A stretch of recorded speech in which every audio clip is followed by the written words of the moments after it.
তর্জমা করে শেষ করছি। কুল আউযু বিরাব্বিল ফালাক, কুল আউযু বিরাব্বিল ফালাকের অর্থ হলো, কুল মানে ওই যে বলুন, কুল ভেতর থেকে বলতে হবে, কুল বলুন হে রাসূল, আউযু বিরাব্বিল ফালাক, আমি আশ্রয় চাই, ফালাক মানে সকাল, প্রভাত এবং সকালের যে রব পালনকর্তা তার কাছে আমি আশ্রয় চাই।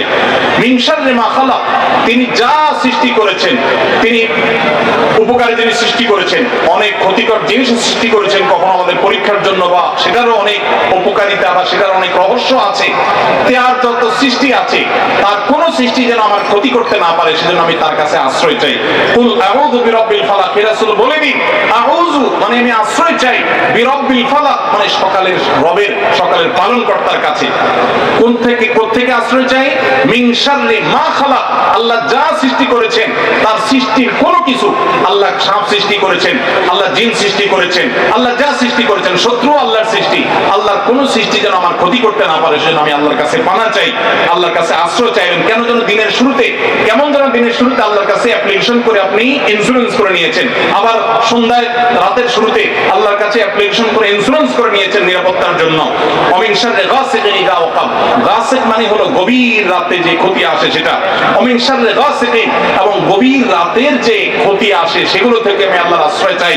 ওমিন শাররিন নাফাসাতি ফিল উকাদ, এবং যারা গিরায় ফুৎকার দেয়, জাদুকর, এদের ক্ষতি থেকে আমি আল্লাহর কাছে আশ্রয় চাই। জাদুকররা সাধারণত বিভিন্ন ভাবে জাদু করে, এর মধ্যে বিভিন্ন কালো তাগি দেখবেন, কালো বিভিন্ন রকমের সুতা দেখবেন, এগুলাতে বিভিন্ন মন্ত্র পড়ে পড়ে শয়তানের কাছে আশ্রয় চেয়েছে, তারা গিরা দেয়, ফু দিয়ে, এগুলো মানুষকে ক্ষতি করে, আর বিভিন্ন ভাবে এরকম করে তারা। তো সেগুলা থেকে, জাদুকরদের সেই ক্ষতিকর জাদুর প্রভাব থেকে আল্লাহর কাছে পানা চাই। ওমিন শাররি হাসিদিন ইযা হাসাদ, আর মানুষ যখন হিংসা করে, আমাদেরকে হিংসা করে না নাই? কি বলেন, আপনাদের হিংসুক আছে না নাই? আপনার ভালো দেখতে পারেন এরকম বহু লোক আছে না? এই হিংসুক হিংসা করলে অনেক সময় বদনজর লাগে, বদনজর, এটাকে বলে বদনজর। আপনার ভালো কিছু হতে আরেকজনের জ্বালা পড়া শুরু হয়েছে, এর কারণে অনেক সময় মানুষ ক্ষতিগ্রস্ত হয়, এটাকে বদনজর বলা হয়। এই বদনজর থেকে, হিংসুকের হিংসা থেকে আমি ওই যে সকালের রবের কাছে শপথ করছি। এই হলো পুরা সূরা ফালাকের অর্থ। সূরা নাসের অর্থ আমরা বলে শেষ করি।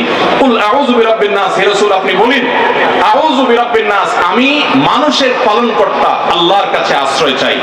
মালিকিন নাস, যেই মানুষের পালনকর্তা আবার মানুষের মালিকও। ইলাহিন নাস, যিনি মানুষের মাহবুব, ইবাদতের উপযুক্ত, তার কাছে আশ্রয় চাই। কোত্থেকে?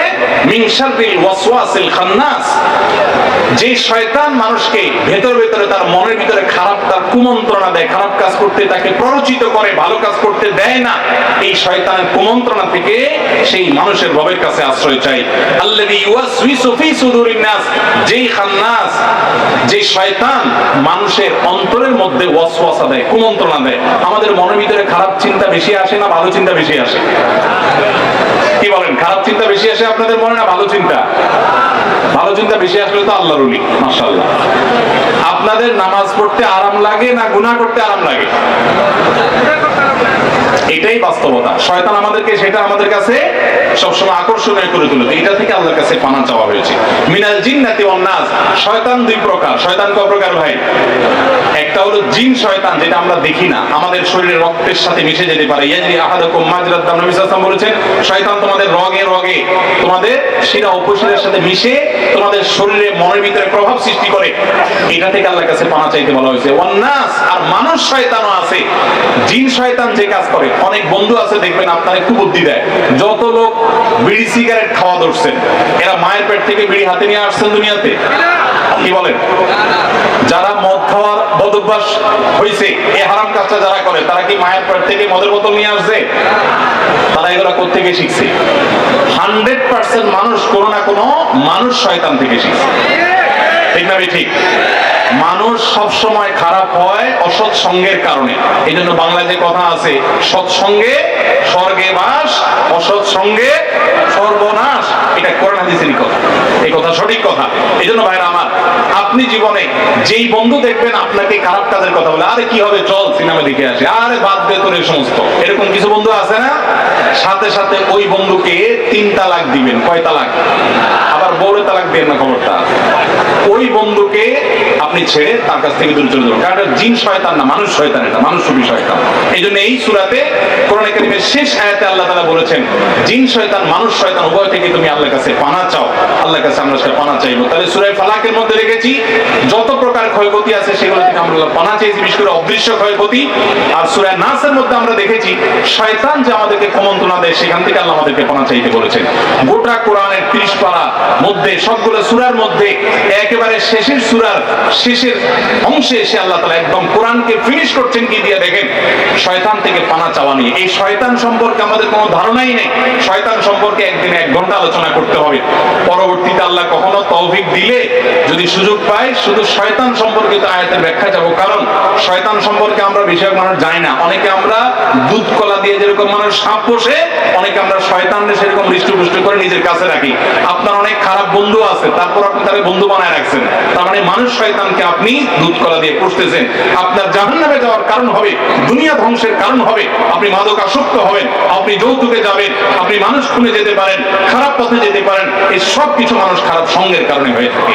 আল্লাহ তাআলা আমাদের সকল খারাপ সঙ্গকে দূরে রেখে ভালো মানুষদের সাথে থাকার তৌফিক দান করুন। ভাইরা আমার, তাহলে আমরা সূরা ইখলাস, সূরা ফালাক এবং সূরা নাস তিনটা সূরার অর্থ জানলাম, এগুলোর সংক্ষিপ্ত ব্যাখ্যা জানলাম, এগুলো কোন প্রেক্ষাপটে নাজিল হয়েছে সেটাও জানলাম, এবং এই সূরাগুলোর বিশেষ করে আপনার সকাল সন্ধ্যা এবং রাতে শোয়ার আগে এবং 5 ওয়াক্ত নামাজের পরে পাঠ করতে হয়। সেটা করলে আমাদের সেফটির ব্যাপারটা এখানে চলে আসে, নিরাপদ আমরা হয়ে যাব, আমরা সেফ হয়ে যাব, আল্লাহর নিরাপত্তা চলে আসবে, সেটাও আমরা জানলাম।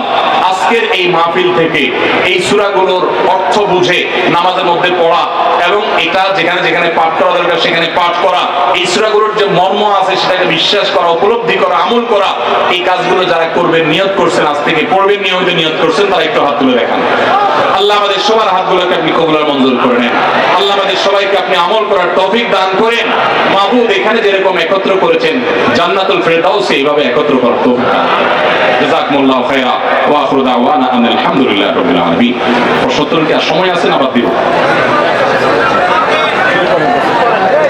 ভাই প্রশ্নোত্তর কি দেওয়ার দরকার আছে? ভাইরা আমার, যেহেতু সময় কম, আমরা দেখি খুব বেশি প্রশ্ন হয়তো উত্তর আমরা দিতে পারবো না, যতটুকু সম্ভব আমরা উত্তর দিচ্ছি। একটু সবর ভাই, মিডিয়া ভাইরা বসে যাবে একটু। এই ক্যামেরাম্যান ভাইরা তাড়াতাড়ি বসে যাও, ক্যামেরা রোল করে বসে যাও। ক্যামেরাম্যান ভাইদের একটু কোমরে ব্যথা আছে ভাই, আপনারা মাফ করে দেন তাদের, একটা না বসতে পারে না, একটু পর দাঁড়ায়, কারণ রেকর্ড হচ্ছে কি হচ্ছে না বেচারা সব একটু চেক করা লাগে তাদের। আপনারা একটু তাদেরকে মাফ করে দেন, রাগ করেন না, একটু সবর করেন। আল্লাহ ভাইদের কোমরগুলো ভালো করে দেখবেন। আমি একটু বসে যান ভাই, বসে যান। একটা ছেলেকে পাওয়া যাচ্ছে, সাকিব নামের একটা ছেলেকে খুঁজে পাওয়া যাচ্ছে না। তার বয়স 14 বছর, গায়ের রং শ্যামলা। 14 বছর বয়সী সাকিব, তুমি যেখানেই থাকো স্টেজে চলে আসো। এই ছেলে স্টেজের দিকে আসতে চাইলে তারে বাধা দিয়েন না, কেউ সাহায্য করেন। আশেপাশে 14 বছর বয়সে পোলাপান থাকলে জিজ্ঞাসা করেন নাম কি, সাকিব কিনা। আবার সব সাকিব ধরে এখানে পাঠিয়ে দিয়েন না। যে সাকিব বাপের কাছে আছে তার দরকার নাই, যে বাপ মা থেকে ছুটে গেছে এরকম ছেলে 14 বছর বয়স সাকিব থাকলে তাকে আশেপাশে সবাই সহযোগিতা করে স্টেজে পৌঁছে দেওয়ার ব্যবস্থা করে দেন। আরেকটা সতর্ক বার্তা আমি করে দেই, আমি গত বছর অনেকগুলো মাহফিলে দেখছি প্রচুর পরিমাণে মোবাইল চুরি হয়। আমি পুলিশ প্রশাসনের ভাইদেরকে বিশেষ করে দৃষ্টি আকর্ষণ করতে চাই, আপনারা বিভিন্ন মাহফিলে নিরাপত্তার দায়িত্বে থাকেন। বিশেষ করে পকেটমাররা, এদেশে পকেটমাররাও এত ভালো যে ওয়াজ মাহফিলে তারাও আসে, মাশাআল্লাহ। জুতা চোররা এত ভালো যে তারাও নামাজ ছাড়তে পারে না, মসজিদে আসে। তো এটা আমরা ইতিবাচক ভাবে দেখলাম আর কি। তবে আপনারা কেউ আবার এত বেশি ইতিবাচক হইতে যায় না, সবাই মোবাইলগুলো সাবধান রাখেন। বিশেষ করে যারা দাঁড়ায় আছেন একটু মোবাইলগুলো সাবধান রাখেন। আমি বেশ অনেকগুলো মাহফিলে অনেক জায়গায় দেখেছি যে টানা 10 জন 15 জনের মোবাইল নাই। তো এটা আমরা খেয়াল রাখবো, সবাই সতর্ক থাকবো যাতে মোবাইল মানিব্যাগ কেউ পকেট মার নিতে না পারে। আশপাশে পকেট মার পারলে ধরে প্রশাসনের কাছে দিবেন, কেউ আইন নিজের হাতে তুলে নিবেন না। এবং সেই সাথে প্রত্যেকটা মানুষ আমরা সতর্ক থাকবো। জাযাকুমুল্লাহ খাইর। আমি চলে যাচ্ছি প্রশ্ন উত্তরে।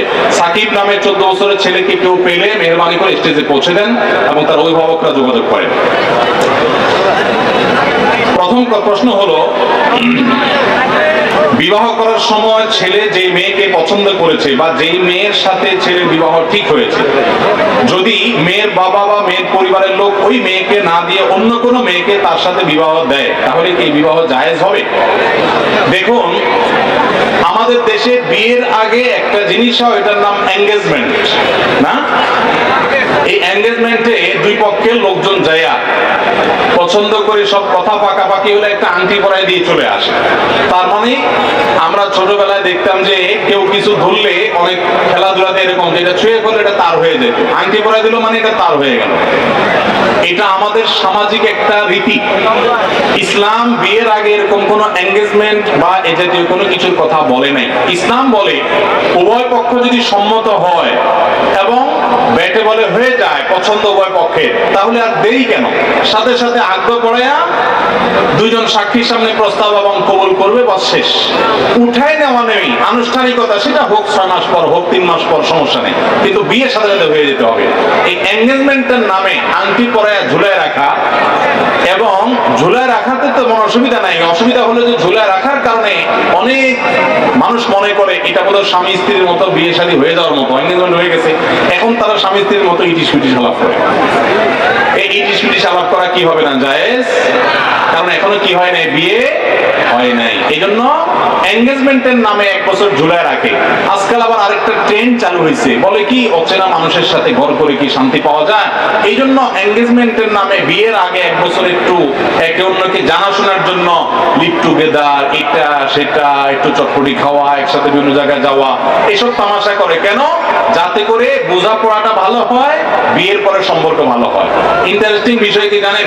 এই প্রজন্ম যারা তথাকথিত লিভ টুগেদারের সাথে পরিচিত, যারা বিয়ের আগে একটু আধটু জানাশোনার নাম দিয়া এঙ্গেজমেন্ট করাইয়া বিয়েকে ঝুলায় রেখা 1 বছর ধরে ইটিস পিটিস করে, এদের মধ্যে বিবাহ বিচ্ছেদ সবচেয়ে বেশি। এই মজলিসে, এই মাহফিলে বহু মুরব্বী চাচা আছেন, আমার বাপের চাচার বয়সী, এরকম অনেকে আছেন। জিজ্ঞাসা করেন, বিয়ের আগে বউয়ের সাথে ওই বাদাম খাইতে যাওয়া, লিভ টুগেদার যাওয়ার কথা শুনলে তো মুরব্বীরা ঠ্যাং ভেঙে দিত। এরকম কথা চিন্তাও করতে পারে নাই। মুরব্বীরা ঠিকঠাক করছে, দেখছে বউটা, বিয়ে করে উঠায় নিয়ে আসছে। এখনো পর্যন্ত মুরব্বীরা জিজ্ঞাসা করেন, চাচির সাথে সম্পর্ক যত শুনিবি, আমি তো হলফ করে বলতে পারি আজকে যুবকরা তাদের বউদের সাথে এত ভালো সম্পর্ক নাই। আমি এই জন্য সবসময় বলি, মুরব্বীদের বিয়েটা হলো মেড ইন জাপান, আর এখনকার তরুণদের বিয়ে হলো মেড ইন চায়না। এগুলো বিয়ে হইতে দেরি, ভাঙতে তালাকের হার কি বাড়তেছে না কমতেছে? বাড়তেছে। কি জন্য? বাড়ার তো কথা না। এত লিভ টুগেদার হচ্ছে, এত প্রেম প্রীত হচ্ছে, এত সম্পর্ক হচ্ছে, এত ইটিস পিটিস মেসেজ আদান প্রদান হচ্ছে। আগের মুরব্বীরা তো এত মেসেজ দেওয়ার সুযোগও পায় নাই, অথচ তো চাচির সাথে চাচার সম্পর্ক অনেক শক্ত ছিল। তাহলে বোঝা গেল হারাম এবং অবৈধ বিবাহ বহির্ভূত সম্পর্ক, এঙ্গেজমেন্টের নামে 1 বছর ধরে ইটিস পিটিস আর বিভিন্ন জায়গায় এরকম ঘুরে বেড়ানো, লিভ টুগেদার ইত্যাদি বিভিন্ন নাম দিয়ে তথাকথিত একজন আরেকজনকে বোঝাপড়ার কথা বলে যে স্বাভাবিককরণের চেষ্টা করা হচ্ছে, এগুলো কখনো মানুষকে শান্তি দিতে পারে না। পশ্চিমা দুনিয়ার মানুষেরা, তারা তো বিয়ের ধারে ধারে না। বিয়ের আগে পুরো লাইফটাই এভাবে তারা হারাম সম্পর্ক, হারাম রিলেশন করে জড়িয়ে যায়। তাদের রিলেশন গুলা সকালে হয়, বিকালে ভাঙে। প্রতিদিন তাদের এই তথাকথিত ছেলে বন্ধু মেয়ে বন্ধু চেঞ্জ হতে থাকে। আর মুসলমান, সে যদি আল্লাহকে ভয় করে, ঈমান যদি তার মধ্যে থাকে, কোরআন হাদিসের আলোকে সঠিক পদ্ধতিতে সুন্নাহ সম্মতভাবে যদি সে বিয়ে করে, আলহামদুলিল্লাহ, দাম্পত্য জীবনে যে শান্তি দান করে, এটা কখনো আল্লাহর অবাধ্য এই তথাকথিত হারাম রিলেশনকারী লিভ টুগেদারের অনুসারীরা বা কোনো অমুসলিমেরা সেটা কল্পনাও করতে পারে না। অতএব এই সমস্ত হারাম সম্পর্ক থেকে আল্লাহ আমাদেরকে বেঁচে থাকার তৌফিক দান করুন। আপনারা অনেকে আছেন গার্মেন্টসে কাজ করেন, আপনাদেরকে আমি করজোড় করে বলতে চাই, যদি আপনারা কোনো ছেলে কোনো মেয়েকে পছন্দ করেন, তার ব্যক্তিত্ব, তার আচরণ, তার কাজকর্ম দেখে আপনার মনে হয় যে এই ছেলেটা আপনার জীবন সঙ্গী হতে পারে, এই মেয়েটা আপনার স্ত্রী হতে পারে, তাহলে আর দেরি করবেন না। যত দ্রুত সম্ভব আল্লাহর উপর তাওয়াক্কুল করে অভিভাবকদেরকে সম্মত করে বিয়ের প্রস্তাব নিয়ে কাজ করে ফেলবেন। আর যদি ঝুলায় রাখেন, বলেন যে না আগে একটু বোঝাপড়া করি, দেখবেন বিশেষ করে বোনদেরকে আমি বলতে চাই, অনেক বদের হাড্ডি পোলাপান আছে, এগুলো আপনাকে বিয়ের আগে বলবে একটু বোঝাপড়া দরকার আছে, আমরা একটু 1 বছর কাটাই, এ কিন্তু পরে ভাগা দিবে।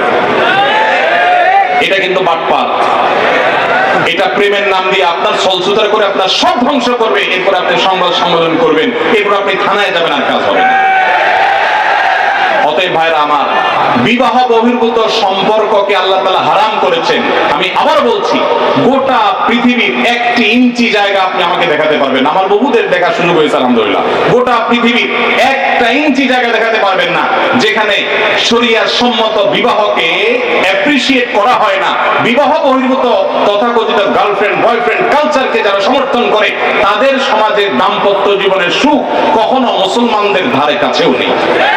মুসলমান তো মুসলমান, এমনকি আমার হিন্দু ভাই বোনরা যারা আছেন, হিন্দু মানুষরা যারা আছেন আমাদের এই অঞ্চলে, তারাও তাদের ধর্মীয় কারণে বিবাহ বহির্ভূত সম্পর্ক সাধারণত তাদের ধর্ম তাদেরকে করতে বলে না। তাদের মধ্যে বৈবাহিক সম্পর্কের কারণে যে সম্প্রীতি আছে, এটা বিবাহ বহির্ভূত সম্পর্ককারীরা কখনো করতে পারে। এই জন্য আমি সবসময় বলি, এই তথাকথিত প্রেম টেম যেগুলো আপনারা নাম দিচ্ছেন, এগুলো মেয়েদের, অনেকের, সবার কথা বলছি না, কিছু মেয়েদের চটপটি ফুচকা চাইনিজ খাওয়ার ধান্দা, আর কিছু ছেলেদের বদমাইশির ধান্দা। নাম দিয়েছেন আপনি প্রেম। আরে ভাই, আসল প্রেম বা ভালোবাসা তো সেটা হবে যেটা বিবাহের মাধ্যমে হবে। বিবাহের সম্পর্ক আর বিবাহ ছাড়া সম্পর্ক পার্থক্য জানেন? আসমান আর জমিনের পার্থক্য। আমি এক লাইনে বুঝাই দেই। বিবাহ ছাড়া সম্পর্কে কোনো সামাজিক কমিটমেন্ট থাকে না। থাকে? বিবাহের মধ্যে কাবিননামা হয়, সাক্ষী থাকে, উভয় পক্ষ থাকে, ময়মুরব্বী থাকে, সমাজের লোকরা থাকে, সামাজিক কমিটমেন্ট থাকে। এই জন্য প্রেমের নামে সকালে প্রেম করে বিকালে ছুড়ে দেওয়া, 2 বছর ঘুরে বিয়ের কথা বলে এরপরে পালায়ে চলে যাওয়া, ছেড়ে আরেকজনের বিয়ে করা, এগুলো সকাল বিকাল হয়। কিন্তু বিবাহ করার পর স্ত্রীর প্রতি জুলুম নির্যাতনের ঘটনা কিছু ঘটলেও সকাল বিকাল অহরহ এরকম প্রতারণা অন্তত হয় না। অতএব বিবাহ বহির্ভূত সম্পর্ককে আমরা না করব। পছন্দ হয়ে গেছে, বিয়ে করে ফেলবো, বিবাহের আগে কোনো সম্পর্ক আমরা রাখবো না। এটা হলো প্রথম কথা। ভাই যিনি প্রশ্ন করেছেন, তিনি জানতে চেয়েছেন যে ছেলে মেয়েকে, মেয়ে ছেলেকে পছন্দ করেছেন, বাবা মা দিতে চায় না। আপনি পছন্দ করেছেন, অভিভাবক রাজি না, তাহলে সেক্ষেত্রে আপনি অভিভাবকের সিদ্ধান্তকে প্রায়োরিটি দিয়ে হয় এখান থেকে সরে যাবেন। আর যদি আপনি অভিভাবক এই কারণে না করে, দুনিয়াবি কারণে না করে, দিনদারি না বুঝে আপনি ছেলে মেয়ে দিনদারিতার কারণে অন্যকে পছন্দ করে থাকেন, তাহলে আপনি বিয়ে করে ফেলবেন। কোনো অজুহাতে সেটা থেকে সরে যাবেন না। তবে হ্যাঁ, বাবা মার সে অধিকার আছে, সন্তান যদি কোনো জায়গাকে চয়েস করে, যৌক্তিক কারণ দেখে বাবা মা, দুনিয়াবি কারণ ছাড়া যদি বাবা মা সেখানে আপত্তি তুলতে চায়, সে সুযোগ তাদের আছে। শুনেছি মোহর দেওয়া ব্যতীত মেয়েকে স্পর্শ করা হারাম। তাহলে যদি মেয়ের বাবা বা মেয়ের পরিবারের লোক এই পরিমাণ মোহর ধার্য করে যে ছেলের পক্ষে দেওয়া সম্ভব নয়, তাহলে এই অবস্থা ছেলের করণীয়।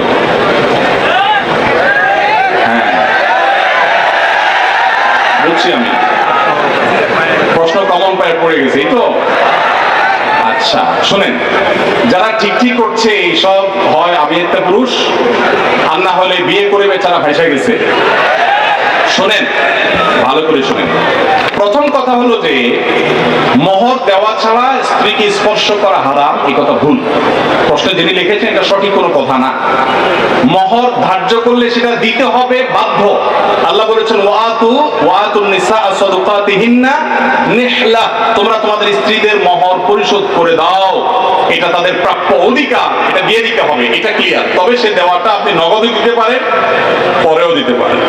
তবে মেয়েরা একটা মাসালা জানে না। যদি মেয়েরা মাসালা জানতো, বাসর ঘরে ঝুলে ফেলতো আপনাদেরকে। মাসালাটা হলো, যদি কোনো মেয়ে দাবি করে যে মোহর যা ধার্য হয়েছে, আপনি আমার স্বামী, সবই ঠিক আছে, আগে মোহর ফেলেন, তারপরে সামনে আগান, এটা যদি কোনো মেয়ে বলতে চায়, ইসলাম তাকে সম্পূর্ণ সেই অধিকার দিয়েছে। কিন্তু আমাদের সমাজে মেয়েরা মাসালা আমার কাছে শোনার পরও বলবে না। এটা কেন বলবে না? কারণ আমাদের সমাজে পুরুষগুলো এমন রাক্ষসের মতো এবং এমন জালিম, এমন অত্যাচারী, বেশিরভাগ, সবাই কথা বলছি না, যে এই কথা যদি মেয়ে বলে বাসর রাতে, ঠিক আছে স্বামী, সবই ঠিক আছে, আপনার সাথে আমার বিয়ে হয়েছে, সব ঠিক আছে, মোহর ধার্য হয়েছে, তোমার প্রাপ্য আল্লাহ কোরআনে বলছেন, অতএব এটা দিয়ে দেন। ছেলে বাসর থেকে পালায় দৌড় দিবে, বলবে এই মেয়ে বাসর রাতে এখনই অবস্থা করতেছে, আল্লাহ জানে আমার কোথায় হইল। ঠিক না ঠিক? অথচ এটা ঠিক না। সব কথাই তো ঠিক বলে না। এই ওয়াজ মাহফিলের একটা সমস্যা হলো, ঠিক হলেও ঠিক, ঠিক না ঠিক? এটাও ঠিক। আচ্ছা যাক, শুনেন, নবী করিম সাল্লাল্লাহু আলাইহি সাল্লামের মেয়ে, ভালো করে শুনে রাখেন, নবী করিম সাল্লাল্লাহু আলাইহি সাল্লামের কন্যা ফাতেমা রাদিয়াল্লাহু তাআলা আনহা, তার বিয়ে হয়েছে কার সাথে? আল্লাহু আকবার, আলী রাদিয়াল্লাহু তাআলার মতো ইসলামের খলিফার সাথে তার বিয়ে। ফাতেমা রাদিয়াল্লাহু তাআলা আনহা, তার বাবা নবী করিম সাল্লাল্লাহু আলাইহি সাল্লামকে বলেছেন, বিয়ে হয়েছে আব্বা ঠিকই আছে, বাট আমার দাবি হলো মোহর যেটা ধার্য হয়েছে সেটা যেন আমাকে আগে পরিশোধ করে দেওয়া হয়। বিয়ে করেছেন আর মোহর পরিপূর্ণ পরিশোধ করছেন, এরকম বাপের বেটা যারা, তারা হাত তোলেন। কয়টা বাপের বেটা দেখছেন এখানে? হাত করেন তো, কয়টা হাত? স্টেজেও হাত উঠে নেই, নামান, ইজ্জত বাঁচান। উঠছে মানে অল্প স্বল্প উঠছে, আমি সবার কথা বলছি। আমি দিয়ে দিয়েছি আলহামদুলিল্লাহ, আমি হাত উঠেছি। কিন্তু শোনেন, বাকিরা হাত উঠেছেন তার মানে কি সব অবিবাহিত? মোটেই না। কিন্তু মোহর দেন নাই। মোহর যদি ধার্য হয়ে থাকে তাহলে সেটা দিতে হবে, কথা ক্লিয়ার? মোহর না দিলে স্ত্রীকে সেটা হারাম হবে, হারাম। আপনি পাওনাদারের পাওনা না দিলে যেরকম হারাম হয়, স্ত্রীর মোহর না দিলে সেটা গুনাহ হয়। হ্যাঁ, পাওনাদারের পাওনা যেরকম আপনি সময় নিয়ে তার কাছ থেকে 1 বছর 2 বছর পরেও দিতে পারেন, স্ত্রীর মোহরটা এরকম পরে দিলেও আদায় হয়ে যাবে। বাট যদি না দেন, মেরে দেন, যে আর স্ত্রী আর কি দেবে, সেটা আমার ঘরওয়ালি, তাহলে কিন্তু আপনি ধরা খেয়ে গেছেন। কথা কি বুঝে আসছে? অনেক আমাদের দেশে মেয়েরা এত সহজ সরল, অনেক ছেলে আছে এমন বাটপারের বাটপার, বাসর রাতে বউরে বলে, দেখো এখন মোহর তো ধার্য করছে মুরব্বীরা 10 লাখ, আমি তো 20,000 টাকা বেতনে চাকরি করি, কোত্থেকে দিব এত টাকা? তবে আল্লাহ যদি বাঁচায়, এই তো কয়েকদিন পর ইটালি চলে যাব, কত টাকা আসবে সবই তো তোমার। এইসব ফুসলানো কথা শুনে বেশিরভাগ সহজ সরল মেয়েরা বলে ফেলে, আরে কি বলেন মহত্তর, আমার লাগবে না এসব কিছু, আমার কিছু লাগবে না, এই মাফ করে দিল আর কি, ধরাটা খাইল। এই জন্য সহজ সরল মেয়েদেরকে ধোকা দিবেন না। এখন কথা হলো, বাপ মা বেশি ধরে ফেলছে, কি করবেন? আমি এটা এর আগেও বিভিন্ন জায়গায় বলেছি, বুদ্ধি খুব সোজা, শিখাই দিব।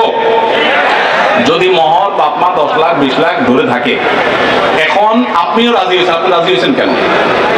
আমার বিয়েতে মোহর নিয়ে যখন আলাপ হয়, আলহামদুলিল্লাহ আমি নিজে কথা বলেছি, আমি বললাম দেখেন এর বেশি আমি পারবো না, আপনি অযৌক্তিক একটা ফিগার ধার্য করবেন, এটা আমি পারবো না, আমি যেটা পারবো সেটা দিব। এখন আমাদের সমাজে মোহরটা হয়ে গেছে ফ্যাশন, 10 লাখ 20 লাখ 50 লাখ, ওই ছেলেদের পেটের উপরে পা দিলে 500 টাকার নোট 2-4টা বাইর হবে না, কিন্তু মোহর হলে 50 লাখ। আর মেয়ের বাপরা, অনেক মেয়ের বাপরা বিয়ের মহরানা বিশাল বড় একটা ধরার ভিতরে বিরাট বড় বাকাওয়াতি মনে করে। অনেক মেয়ের বাপরা এরকম করে। হাদিস শুনেন মেয়ের বাবারা, নবী সাল্লাল্লাহু আলাইহি ওয়াসাল্লাম বলেছেন, ইন্না আযমান নিকাহি বারাকাতান আইসারুহা মাউনা, সবচেয়ে সেই বিয়েটা বরকতময় হয় যেই বিয়েতে মোহর সবচেয়ে কম হয়। ভালো করে শুনেন মেয়ের বাবারা, যেই বিয়েতে মোহরের পরিমাণ কম ধরা হয় সেই বিয়ে বেশি বরকতময় হয়। আমি এর আগেও বিভিন্ন মাহফিলে চাক্ষুষ হাজির করেছি, যারা মুরব্বী আছেন এখানে, খবর নিয়ে দেখেন 10 টাকা 15 টাকা 20 টাকা মোহর ধার্য করা হয়েছে। আপনি বলবেন সে আমলের 15 টাকা, বুঝলাম সে আমলের 15 টাকা, এখনকার 15,000 টাকা বা 1.5 লাখ টাকা, এই বেশি না। তখনকার 15,000 তেমন 15 কোটি সমান তো আর না, কিন্তু তখনকার ওই 15 টাকার বিয়ে যতটুকু টিকছে, এখন 50 লাখ টাকার বিয়ে অতটুকু টিকে না। অনেক বাপ মা মনে করে এটা বোধহয় বিয়ে টিকানোর একটা উসিলা, এই জন্য যত বেশি ধরবো বিয়ে তত টাইট হবে। না, এগুলো সঠিক কথা না। এটা প্রথম কথা। দ্বিতীয় কথা হলো, 15 লাখ 20 লাখ 10 লাখ 50 লাখ বাকাওয়াতি করে জাহির করলেন, আপনার মেয়ে 1 টাকাও পাইল না, মানে কি? যতটুকু ধার্য করা হবে ততটুকু দিতে হবে। এই জন্য ছেলেরা যদি কোনো কারণে মুরব্বীদের কথা ফুসলানিতে পড়ে আপনি রাজি হয়ে থাকেন, রাজি হয়ে গেছেন 20 লাখে সই করে দিয়েছেন, রাজি হয়ে গেছেন, এখন আপনার বাঁচার উপায় আছে একটা, হয় পুরা টাকা আদায় করে দিবেন, আর না হয় বইয়ের কাছে একটা দরখাস্ত লিখবেন। কি লিখবেন? দরখাস্তে লিখবেন, বরাবর প্রিয়তমা স্ত্রী, বিষয় মোহর মওকুফের আবেদন। যথাবিহিত সম্মান প্রদর্শন পূর্বক নিবেদন এই যে আমি অমুক অমুক আপনার নাখান্দার স্বামী, বিবাহের সময় মুরব্বীদের ক্রীড়াবিড়িতে রাজি হয়ে এত টাকা ধার্য হয়েছে, আমি রাজি হয়ে গিয়েছিলাম, তখন বুঝি নাই যে এটা দিতে হবে। এখন যেহেতু জানলাম এটা দিতে হবে আর এত টাকা দেওয়ার ক্ষমতা আমার নাই, আমি গরিব মানুষ, অতএব অনুগ্রহ করে আপনি সেখান থেকে কিছু কমায়া দিয়া বাদিত করিবেন। স্ত্রী যদি সেই অ্যাপ্লিকেশন গ্রহণ করে বলে ঠিক আছে তুমি গরিব মানুষ যাও 50% মাফ করে দিছি বা 40% বা 90% মাফ করে দিছি, ঠিক আছে এত দাও বাকিটা মাফ, তাহলে আপনি মাফ পাবেন। আর যদি স্ত্রী মাফ না করে তাহলে বলবেন ঠিক আছে আমি আপনার থালা বাসন কোসন ইত্যাদি ধুয়ে দিব, এটার বাবদ আপনি কিছু মাফ করে দেন। মানে খোলাসা কথা হলো যেভাবেই হোক স্ত্রীর কাছ থেকে আপনাকে মাফ আদায় করতে হবে। চেষ্টা করবো তো আমরা সবাই। মহর আদায় করা ছাড়া কোনো মানুষ যেন মারা না যায়। সবাই দিবেন তো ইনশাল্লাহ মহর? মহর আদায় করে দিবেন। বেশি হয়ে থাকলে স্ত্রীকে বুঝান, আমি যদি একটু রসিকতা করে বলেছি আপনি বুঝান স্ত্রীকে, দেখো বেশি হয়ে গেছে, তুমি তো দেখতেছো আমার অবস্থা, এখন তুমি একটু স্যাক্রিফাইস করো, আন্ডারস্ট্যান্ডিং করেন। সে যদি কমায় দেয় তাহলে সেটা জায়েজ আছে, কোনো অসুবিধা নেই। এই জন্য কাঠি কিন্তু বইয়ের হাতে, যাদের মহর বেশি ধরা হয়ে গেছে বইয়ের সাথে বেশি তাফালিং করবেন না, নরম নরম সুরে মাফ করায় নিবেন অন্তত। আমি এবং আমার ভাই মাঝে মধ্যে শুধু ফুচকা, ছোলা বুট বা চটপটি খেয়ে থাকি। এখন এগুলো খাওয়া কি ইসলাম নিরুৎসাহিত করে? এবং এগুলো খাওয়ার আগে বিসমিল্লাহ বলে খেলে কি ইবাদত হবে? যে কোনো খাবারের শুরুতে বিসমিল্লাহ বলবেন, কিন্তু ফুচকা, চটপটি বা যেটাই খান দেখবেন এটা স্বাস্থ্যসম্মত কিনা। আপনি রোগী, আপনার সমস্যা হয় পেটে, আপনি এগুলা খান আর গ্যাস্ট্রিকের ওষুধ খান, এটা আমাদের বেশিরভাগ লোকের অভ্যাস, তাই না? একদিক দিয়ে এগুলা খাবে, চানাচুর ফুচকা খাবে, চটপটি খাবে, আবার খেয়ে কি খাবে? গ্যাস্ট্রিকের ওষুধ খাবে। আমরা স্বাস্থ্য অসচেতন মুসলমানরা। আমার অবাক লাগে যখন জাপান, কোরিয়া এবং পৃথিবীর বিভিন্ন দেশে মানুষদেরকে দেখি, তারা স্লিম, তারা সুন্দর, চিকন। আমার অবাক লাগে তাদের লাইফ স্টাইলটা সুন্নাহসম্মত। তারা এমন কোনো খাবার খায় না যেটা তাদের স্বাস্থ্যকে নষ্ট করতে পারে। আমরা মুসলমানরা উল্টা পাল্টা খাই। নবী সাল্লাল্লাহু আলাইহি সাল্লাম খাবারকে কন্ট্রোল করার শিক্ষা দিয়েছেন। আমরা লাগামহীন খাই, এই জন্য মেদ বুড়ি হয়ে যায়, অল্প দিনে মোটা হয়ে যায়। অনেকে অবশ্য খাওয়ার কারণে মোটা হয় না, জিনগত বা অন্য কারণে মোটা হয়, তাদেরকে আবার দোষ দিয়েন না। কিন্তু আমাদের খাবার ক্ষেত্রে লাগামহীনতা, এটা আমাদের দোষ। এই দোষ থেকে আমাদেরকে বেরিয়ে আসতে হবে। একজন পুরুষ যদি পরকিয়া করে তার শাস্তি কি? পুরুষ যদি পরকিয়া করে কিংবা নারী পরকিয়া করে শাস্তি একই। মনে রাখবেন আল্লাহর জমিনে সবচেয়ে ভয়াবহ অপরাধ, যেই অপরাধের শাস্তি সবচেয়ে জঘন্য, সেটা হলো এই পরকিয়া। অর্থাৎ বিবাহিত পুরুষ এবং নারী যদি হারাম সম্পর্কে লিপ্ত হয় তাদের শাস্তি সবচেয়ে ভয়াবহ। কেন শাস্তি ভয়াবহ জানেন? এক সময় আমি গত কিছুদিন আগে বাংলাদেশে এক ভাইকে থাইল্যান্ডে দেখা হয়েছে, অনেক বয়স। ওনাকে জিজ্ঞেস করলাম বাচ্চা কাচ্চা কয়জন? বললো যে 2 জন। বললাম এত কম বাচ্চা কাচ্চা, কোনো বিধি নিষেধ আছে নাকি? বলে না ভাই, এক সময় আমাদের এই দেশে থাইল্যান্ডের কথা বলছেন যে সন্তান বেশি নিলে সরকার পারমিট করতো না, 2টা বেশি পারমিশন দিত না। আর এখন সরকার উল্টা, বরং সন্তান বেশি নিলে আরো ভাতা দেয়। একই সমস্যা চায়নাতে। চাইনিজরা বিয়েকে মানে সন্তান গ্রহণ করার ক্ষেত্রে অনেক কড়াকড়ি করেছে। এখন বর্তমানে চাইনিজ সরকার পাগল পড়া হয়ে যাচ্ছে, কারণ জেনারেশন গ্যাপ তৈরি হয়েছে, সন্তান কেউ নিচ্ছে না। ইতালির একই অবস্থা। গোটা পৃথিবী আজকে সাফার করছে এইগুলোর কারণে। কিগুলোর কারণে? এই বিবাহ বহির্ভূত সম্পর্ক যত বেশি কোন সমাজে চালু হবে, সেই সমাজে মানুষের জন্মের হার কমে যাবে। মানুষ বিয়ে করবে না, ওই অবৈধভাবে তার চাহিদা পূরণ করবে এবং সন্তান জন্মের হার কমে যাবে, ওই ভয়াবহতার দিকে চলে যাবে। এই জন্য এটাকে হারাম করা হয়েছে এবং মৃত্যুদণ্ডের এটা শাস্তি। কোন স্বামী কোন স্ত্রী যদি পরকীয়া লিপ্ত হয়, আল্লাহর জমিনে সে সবচেয়ে বড় অপরাধী। শিরকের পর যে বড় অপরাধগুলো তার মধ্যে থেকে একটা। অতএব এখান থেকে বেরিয়ে আসতে হবে আল্লাহর ভয়ে এবং তাদেরকে নসিহা করতে হবে। নবী সাল্লাল্লাহু আলাইহি সাল্লাম পরকীয়ায় যারা আসক্ত বা অন্যের মানে একজন পুরুষ হয়ে নারীর প্রতি, নারী হয়ে অন্য পুরুষের প্রতি যারা আসক্ত, তাদেরকে বলেছেন তোমার স্বামীর কাছে, তোমার স্ত্রীর কাছে যা আছে অন্য নারী বা অন্য পুরুষের কাছে একই জিনিস আছে, ভিন্ন কিছু নয়। অতএব শয়তান তোমাকে বুঝায় না, তুমি ওখানে গেলে সুখ পাবা, শান্তি পাবা। অতএব এগুলো থেকে আমাদের বেরিয়ে আসতে হবে। এরপরে প্রশ্ন হলো ফুফাতো বোন খালাতো বোনকে বিয়ে করা জায়েজ আছে কিনা? ফুফাতো বোন, খালাতো বোন, চাচাতো বোন, মামাতো বোন, এদের সবাইকে বিয়ে করা জায়েজ। আর যাদেরকে বিয়ে করা জায়েজ এরকম বোন যারা আছে, বিয়ে করা জায়েজের আওতায় পড়ে, এদের সাথে পর্দা করা ফরজ। অর্থাৎ তাদের সাথে আপনি পর্দা ছাড়া কথা বলবেন না এবং কোনো প্রয়োজন হলে কথা বলবেন পর্দার আড়াল থেকে, এবং তাদেরকে বিয়ে করা সেটা কি আছে? জায়েজ আছে। নামাজে মনোযোগ বসাতে পারছি না, এক্ষেত্রে কি করা উচিত? নামাজে মনোযোগ বসাবার জন্য অনেক করণীয় আছে। কতক্ষণ আর কথা বলবো? আমি তো বললে তো আমি 2টা পর্যন্ত বলতে পারবো। আসছে কিনা ছেড়ে দিব? কই ভাই, কতক্ষণ বলবো? আপনার 15 মিনিট বলেন। হ্যাঁ 15 মিনিট, ঠিক আছে। ওকে, জি 15 মিনিট বলি আমি। 15 মিনিট পরে মেহমানকে স্টেজে আনেন, আগে আনেন না। ঠিক আছে, তো যেটা বলছিলাম যে নামাজে মনোযোগ ধরে রাখতে পারেন না, এই সমস্যা কি আপনাদেরও আছে ভাই? আছে? নামাজে মনোযোগ ধরে রাখতে পারেন না? আজকে আমি আপনাদেরকে নামাজে মনোযোগ ধরে রাখার জন্য কয়েকটা টিপস, কয়েকটা পরামর্শ দিয়ে যেতে চাই, এবং আমি নিজে এগুলোর উপরে আমল করে আলহামদুলিল্লাহ ফল পেয়েছি, পরীক্ষিত। এরকম আমলগুলোর মধ্যে 1 নম্বর হলো, ভালো করে শুনেন, 1 নম্বর হলো চোখের হেফাজত করবেন। চোখের, মোবাইলে বা বিভিন্ন ভাবে চোখ দিয়ে হারাম জিনিস দেখেন, মেয়েদের ছবি দেখেন, ফিল্ম দেখেন, নাটক দেখেন, বিভিন্ন হারাম জিনিস দেখেন, এটা আপনি বন্ধ করেন। পরীক্ষামূলক 1 মাসের জন্য আপনি একটু চোখের রোজা করেন, আত্মনিয়ন্ত্রণে করার চেষ্টা করেন। যেই পুরুষ নিজেকে নিয়ন্ত্রণ করতে পারে না, সে আবার কিসের পুরুষ, সে আবার কিসের যুবক? নিজেকে নিয়ন্ত্রণ করার চেষ্টা করেন, এবং চোখের হেফাজত যদি আপনি করতে পারেন, আমি আপনাকে লিখিত দিতে পারি, টানা যদি আপনি দীর্ঘদিন আপনি এই কাজটা করেন, ইনশাআল্লাহ আপনি নামাজ এবং যে কোনো ইবাদতের স্বাদ পাবেন। শুরু করবেন অন্তত। দ্বিতীয়ত, হারাম উপার্জন ছাড়তে হবে। কি ছাড়তে হবে? হারাম খাওয়া ছেড়ে দেন, হালাল খাবার গ্রহণ করেন, এটাও ইবাদতে মনোযোগ সৃষ্টি করতে সহযোগিতা করে। তৃতীয়ত, নামাজের জন্য বিশেষ করে বলতে চাই, এই যে পয়েন্টটা এখন বলতেছি নামাজের মধ্যে, এইটা যদি করেন আর আপনি মনোযোগ না আসে, আপনি আমাকে ব্যক্তিগতভাবে জানায়েন যে আপনি ভুল বলে আসছেন। আমি আলহামদুলিল্লাহ এটার উপরে নিজে 100% উপকারিতা পেয়েছি, অনেককে পরামর্শ দিয়ে তাদের মধ্যে উপকারিতা পেয়েছি। সেটা হলো নামাজের টাইমিংটা বাড়িয়ে দেন, অর্থাৎ দীর্ঘ সময় নিয়ে নামাজ পড়েন। আপনার 4 রাকাত নামাজ পড়তে 5-6 মিনিট সময় লাগে, বা 6-7 মিনিট সময় লাগে, আপনি এটাকে ডাবল করে দেন। এবং সূরা ফাতিহা পড়ে একটু অপেক্ষা করে অন্য সূরা পড়েন, একটু সময় নেন।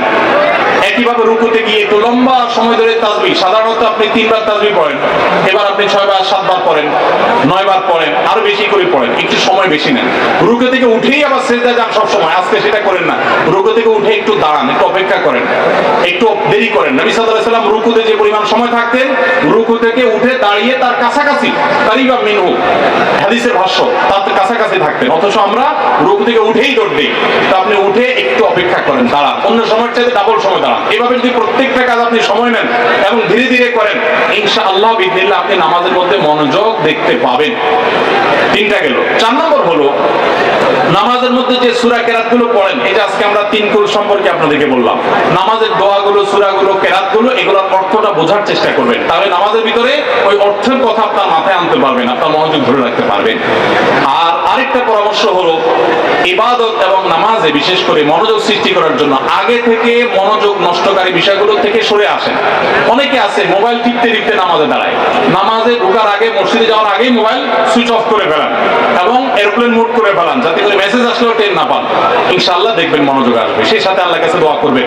একটা দোয়া শিক্ষা দেই, প্রত্যেক নামাজের পর, 5 ওয়াক্ত নামাজের পর আমার নবী সাল্লাল্লাহু আলাইহি ওয়াসাল্লাম এই দোয়াটা নিয়মিত পড়তেন, আমরাও পড়ার চেষ্টা করব। আল্লাহুম্মা আইন্নি আলা যিকরিকা ওয়া শুকরিকা ওয়া হুসনি ইবাদাতিক, হে আল্লাহ আমাকে আপনি সাহায্য করুন, আপনার জিকির যেন করতে পারি, আপনার শুকরিয়া যেন আদায় করতে পারি, এবং আপনার ইবাদতটা যেন সুন্দর মতো আদায় করতে পারি। এই দোয়াটা 5 ওয়াক্ত নামাজের পরে অর্থ সহকারে বুঝে পড়বেন, ইনশাআল্লাহ আপনার নামাজে আপনি মনোযোগ ধরে রাখতে পারবেন। আল্লাহ আমাদের সবাইকে তৌফিক দান করুন।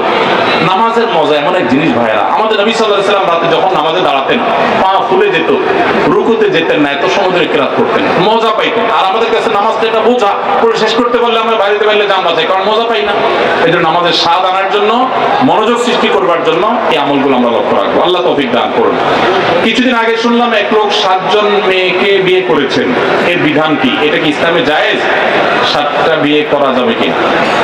ভাইরা আমার, এই প্রশ্ন যিনি করেছেন উত্তর তিনিও জানেন। আপনারা জানেন না সবাই? 7টা বিয়ে কি ইসলামে করা যায়?